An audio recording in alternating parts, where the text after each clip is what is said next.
সন্তানদের দোয়া করতেন।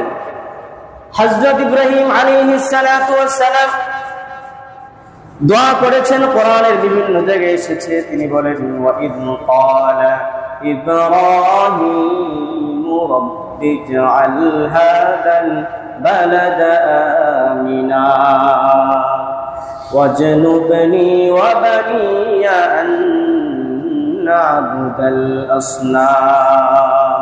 ইব্রাহিম আলাইহিস সালাতু ওয়াস সালাম আল্লাহর কাছে বলেন, রব্বি, ওগো রব, ইজআলনি মুকিমাস সালাতি রব্বি ওয়া ইয ক্বালা ইব্রাহিম রব্বি ইজআল হাযাল বালাদা আমিনা। ওগো রব, এই শহরকে আপনি নিরাপদ বানায়।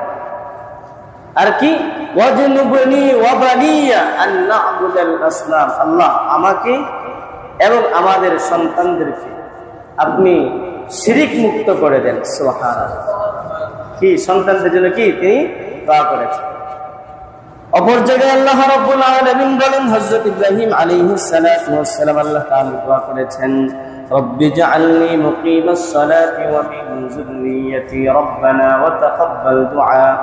ওগো রব, আমাকে এবং আমাদের সন্তানদেরকে নামাজি বানায়া দিন। সুবহানাল্লাহ। আবার কি বলতেছেন, রব্বানা ওয়া তাকাব্বাল দুআ। ওগো রব, আপনি আমার দোয়াকে কবুল করে নিন। সুবহানাল্লাহ। এইজন্য আমরা আমাদের সন্তানদের জন্য কয়বার এরকম দোয়া করেছি, আল্লাহ আমার সন্তানকে নামাজি বানায়া দিন, দিনদার বানায়া দিন। দোয়া তো করবো তো দূরের কথা না, ছেলেকে, আমার সন্তান ছেলে বড় হয়ে গেছে, ছেলেকে ধরে বুঝে শোনা যে নামাজে নিয়ে আসবো, এটা আমরা পারি না। কি চিন্তা করি, কি ভাবি, কি বুঝি তা তো বুঝি না। আমি ঠিকই নামাজে আসতেছি, নামাজ পড়তেছি, আমার বালেক ছেলে সন্তান ঘরে ঘুমিয়ে আছে, শুয়ে আছে, বসে আছে, মোবাইল দেখতেছে, আড্ডা দিতেছে, কিন্তু আমি একটা বারও তাকে ডেকে আমার সাথে করে মসজিদে নিয়ে আসি না।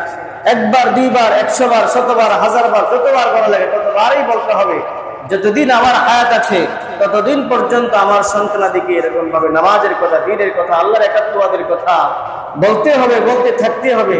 একবার বললাম আসলো না, আরেকবার বললাম আসলো না, এরপর আমি ক্লান্ত হয়ে গেলাম, বিরক্ত হয়ে গেলাম। না, আমি যতদিন জীবিত আছি, আমাকে আল্লাহ রাব্বুল আলামিন যতদিন হায়াত রেখেছেন ততদিন পর্যন্ত আমার উপর এই দায়িত্ব আমাকে অবশ্যই পালন করতেই। আমি আমার বেলে যাব যতদিন আমার হায়াত আছে। পাক্কা নিয়ত করতে হবে এটা যে আমি যতদিন আমাকে আল্লাহ তাআলা হায়াতে রেখেছি, আমি আমার সন্তানদেরকে অবশ্যই আল্লাহর প্রিয় বান্দা হিসেবে গড়ে তুলবই তুলব। এরকম একটা পাক্কা নিয়ত করলে 2 বার 3 বার বলার পরে আর বিরক্তি আসবে। প্রিয়